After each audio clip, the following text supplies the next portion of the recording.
గణేశాయ నమః, గాయత్రీదేవ్యై నమః, మహాసరస్వత్యై నమః, మాతాపితృభ్యో నమః.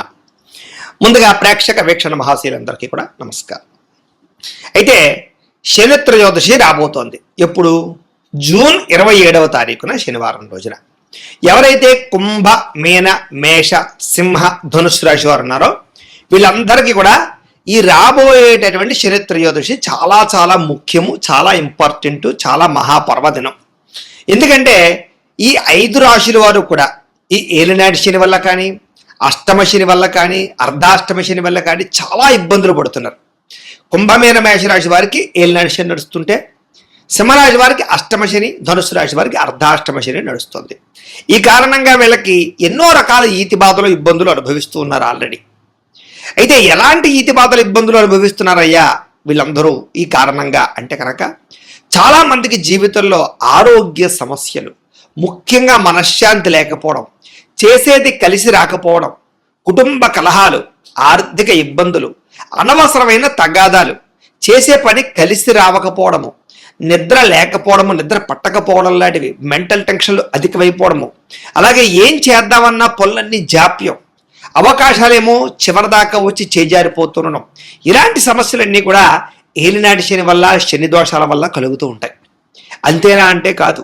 ముఖ్యంగా రుణబాధలు కలగజేసేటటువంటి వాడు, అప్పుల పాలు చేసేటటువంటి వాడు, అవమానానికి గురి చేసేటటువంటి వాడు, లేదా డబ్బులు వృధాగా ఖర్చు పెట్టడానికి కారకత్వం అయ్యేటటువంటి వాడు, అలాగే ప్రేమించినటువంటి వ్యక్తులకి మధ్య అనవసరమైన తగాదాలు లేదా వివాహ సంబంధాలు చివరిదాకా వచ్చి ఆగిపోతూ ఉండడాలు, లేదా సంతాన ప్రయత్నాలు చేసేవారికి మిస్క్యారీలు అవుతూ ఉండడాలు, లేదా సరైనటువంటి సంతాన సౌభాగ్యం కలగకపోకుండా ఉండడాలు, ఇలాంటి కారణాలు కూడా ఏలినాటి శని, అష్టమ శని, అర్ధాష్టమ శని ఉన్న ప్రతి సమయంలో అలాగా వీటి వల్ల కూడా ఇబ్బందులు తలెత్తుతూ ఉంటాయి.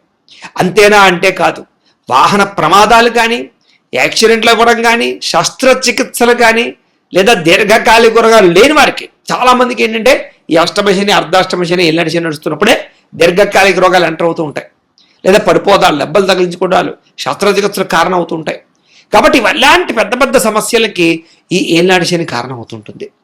అంతేకాదు, చాలామంది విదేశాలు వెళ్ళాలనుకుంటే చివరిదాకా వచ్చి వీసాలు రిజెక్ట్ అవ్వడాలు, లేదా విదేశాల్లో ఉన్న వారికి ఉద్యోగ సమస్యలతోటి, లేదా ఉద్యోగాలు పోవడాలు, లేదా బిక్కుమంటూ ఉద్యోగాలు చేయడాలు, ఎప్పుడు పోతుందా, ఎప్పుడు తీసేస్తారా అని చెప్పి బాధపడుతూ ఉండడాలు, టెన్షన్ పడుతూ ఉండడాలు, వేరే మంచి ఉద్యోగాల కోసం వెతుక్కుంటూ ఉంటే రాకపోతూ ఉండడాలు, ఇలాంటి సమస్యలకు కూడా గురి చేస్తూ ఉంటాడు.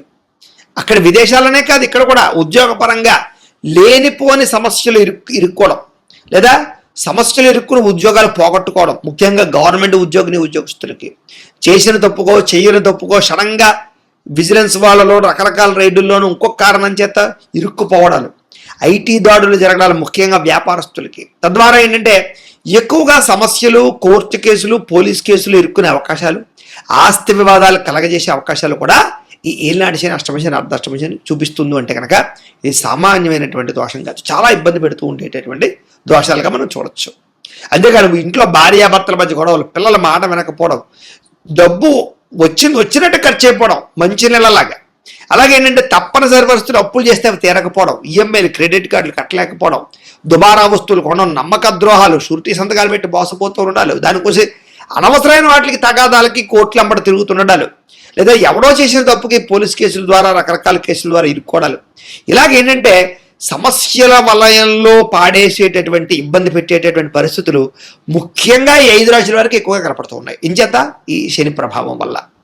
అలా అని చెప్పి శని చాలా దుర్మార్గుడు, ఎప్పుడు వచ్చినా పాడు చేసేస్తాడు అనుకోవడానికి లేదు. ఎందుకంటే అదే శని కనుక యోగించాడా మళ్ళీ తిరిగి ఇలాంటి సమస్యలన్నింటి నుంచి మనల్ని బయటపడేయగలిగేవాడు కూడా ఆయనే.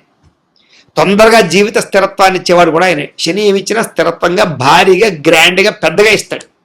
అందుకని చూడండి, చాలామంది శని వెళ్ళిపోతూ జీవితాన్ని నిలబెట్టి వెళ్తాడరా అని చెప్తుంటారు.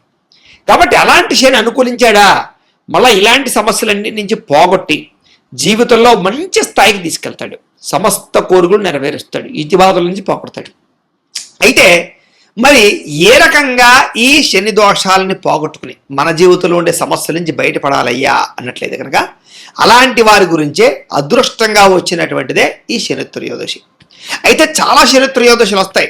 వాటికి ఇప్పుడు రాబోయేటటువంటి 27వ తారీఖు వచ్చేటటువంటి శని త్రయోదశికి తేడా ఏమిటయ్యా అన్నట్టయితే కనుక ఈ శని త్రయోదశి శనీశ్వరుడికి చాలా ప్రీతి కలిగినటువంటి శని త్రయోదశి. కారణం ఏంటి అంటే శనీశ్వరుడు జ్యేష్ఠ మాసంలో అమావాస్య రోజున జన్మించాడు. అందుకని ఆయనకి జ్యేష్ఠ మాసం అంటే చాలా ఇష్టం. అలాంటి జ్యేష్ఠ మాసంలో వచ్చేటటువంటి శని త్రయోదశి కాబట్టి ఆ రోజున ఎవరైతే శనీశ్వరుడికి సంబంధించినటువంటి జప తర్పణ హోమ మండప ఆరాధనలు చేస్తారో లేదా తైలాభిషేకాన్ని చేస్తారో దానికి సంబంధించి దానాన్ని చేస్తారో మంత్రానుష్ఠానం చేస్తారో కనీసం శనీశ్వరాయ నమః అని తలుచుకుంటారో వాళ్ళందరికీ కూడా శని దోషాన్ని పోగొట్టడంలో సంశయం లేదు. అంత విశేషం, అంత గొప్ప సుదినం అది ఆ రోజు. అయితే మరి ఏం చేయాలండి, ఆ రోజున ఎలాంటి పరిహారాలు పాటించాలి లేదా ఏం చేయాలి అన్నట్లయితే కనుక దీనికి 2 రకాల ఉపాయాలు నేను మీకు చెప్తాను. ఒకటి ఏంటంటే కనుక సంపూర్ణ శనైశ్చర గ్రహ దోష పరిహార శాంతి ప్రక్రియ.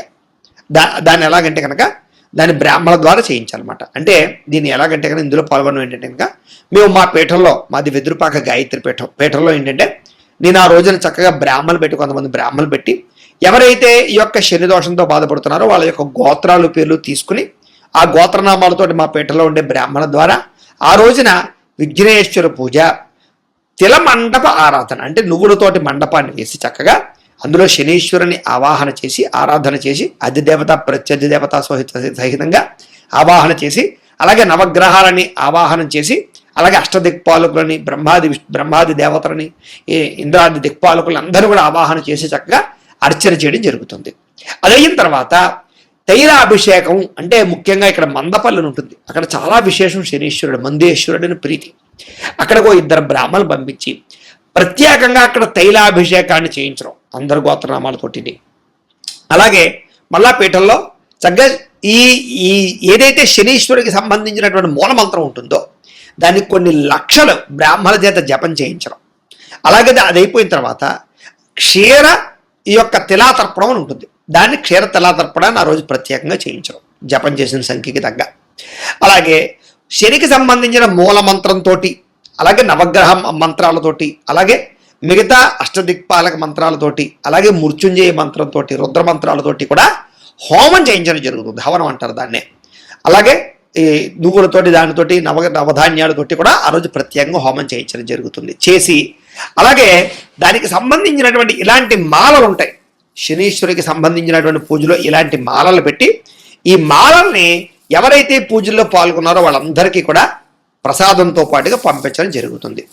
ఎవరైతే ఈ మాల మెళ్ళలో ధరిస్తారో వాళ్ళందరికీ కూడా శని దోషము కానీ నరదిష్టి కానీ నరఘోష కానీ ఎలాంటి దోషాలు ఉన్నా కూడా సంపూర్తిగా తొలగడమే కాదు, ప్రమాదాలు కానీ యాక్సిడెంట్లు కానీ ఏవీ జరగకుండా ఉంటాయి, ఐశ్వర్యం నిలబడుతుంది, అలాగే దిష్టి తగలకుండా ఉంటుంది. చాలా అద్భుతమైనటువంటి జీవితంలో మార్పు అయితే మీరు చూడబోతారు.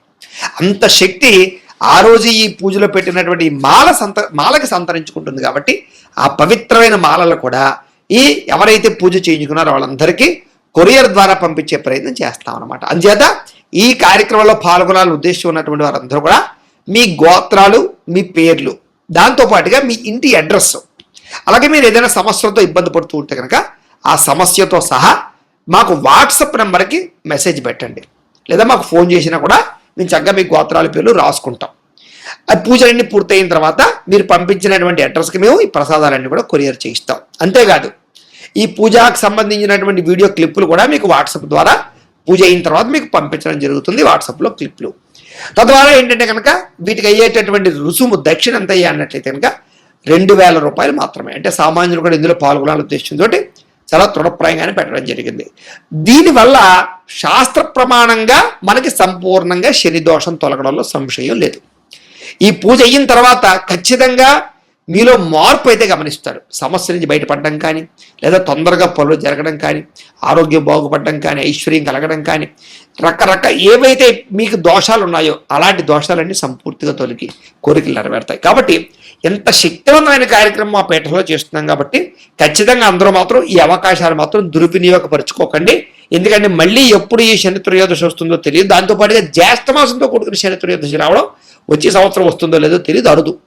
ఇది ఫస్ట్ పాయింట్, ఇది ప్రధానం. ఇంకా లేదు గురువుగారు, మేము అంత డబ్బులు ఖర్చు పెట్టలేమండి, మా వల్ల అవ్వదు, మేము సింపుల్గా ఏదైనా పరిహారాలు చేసుకుందాం అనుకుంటున్నాం, ఏదైనా సులువుగా ఉండే పరిహారాలు ఏదైనా చెప్పండి అన్నారు అనుకోండి. దానికి కూడా ఏంటంటే కనుక ఆ రోజున శని త్రయోదశి రోజున 27వ తారీఖున పొద్దున లేచి చక్కగా తలస్నానము చేసి మంచి బట్టలు కట్టుకుని మీకు దగ్గరలో ఉండేటటువంటి ఏదైనా నవగ్రహాలు ఉండే ఆలయం కనుక మీకు దగ్గరగా ఉంటే అక్కడికి వెళ్ళి చక్కగా 108 ప్రదక్షిణాలు కానీ 27 కానీ లేదా 11 ప్రదక్షిణాలు అయినా సరే మీ ఓపికను బట్టి చేయండి. చేస్తూ ఉత్తనే చేయకండి. నేను ఒక శ్లోకాన్ని చెప్తాను, ధ్యాన శ్లోకాన్ని, దాన్ని జపం చేసుకుంటూ దాన్ని పారాయణ చేసుకుంటూ చేయండి. ఏమిటా ధ్యాన శ్లోకం అంటే కనుక నీలాంజన సమాభాసం రవిపుత్రం యమాగ్రజం ఛాయామార్తాండ సంభూతం తం నమామి శనైశ్చరం. ఈ యొక్క ధ్యాన శ్లోకాన్ని చక్కగా ఈ తిరుగుతూ ప్రదక్షిణాలు చేస్తూ తలుచుకోండి. ఇంకా అవకాశం ఉంది, మీకు నువ్వుల నూనె దొరికితే కనుక ఓ 1/2 కేజీ నువ్వుల నూనె పట్టుకెళ్ళి అక్కడ జగ్గా ఆ యొక్క శనీశ్వరుడికి ఇప్పుడు నేను చెప్పినటువంటి ధ్యాన శ్లోకాన్ని చెబుతూ పోయండి. ఇంకా అవకాశం ఉంది, దానం ఇచ్చుకోవడం మంచిది. సాధారణంగా ప్రస్తుతం ఎవరికైనా నువ్వులు దానం ఇద్దామంటే నువ్వులు దానం పట్టుకునే బ్రాహ్మణులు దొరకటం లేదు. నిజంగా మీకు దొరికారా అదృష్టం. అయితే ఎలా ఇవ్వాలి నువ్వుల దానాన్ని అంటే కనుక ఉత్తరేదో నువ్వులు పట్టుకెళ్ళేసి చేతిలో పెట్టేయడం కాదు. దానికి కూడా ఒక ప్రొసీజర్ ఉంది శాస్త్ర ప్రమాణంగా. ఎలాగంటే ఒక స్టీల్ పళ్ళాన్ని కొత్తది కొనండి, దాని మీద నిండా బియ్యం పోయండి, పళ్ళెం నిండా. దాని మీద నలుపు రంగు జాకెట్ ముక్క కానీ లేదా తువ్వాలు కానీ వేసి దాని మీద ఒక తమలపాకు పెట్టండి.